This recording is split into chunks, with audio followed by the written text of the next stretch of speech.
এগুলো কি বিক্রি হয় কাকা? এই যে মাছের তেল তেল ফুলকা ফুলকা বাড়ির চাষিরাও অনেকে খায়। না ওটা খায়, ওটা ওমেগা ফ্যাটি দিয়েছি। ওইটা দিয়ে ওই যে ক্যাপসুল ট্যাপসুল আছে না, ক্যাপসুলের সেল বানায়। এটা তো ওই যে ওটারে গলায় লিকুইড করে, লিকুইড করে এরপরে ওই যে ক্যাপসুলের যে সেলগুলো ওগুলো বানায় খোসা এ দিয়ে।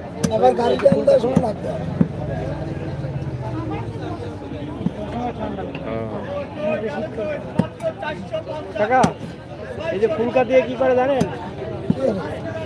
এই যে ওষুধ টষুধ খান না, ওষুধের খোসা বানায়। সে মাসে বলছি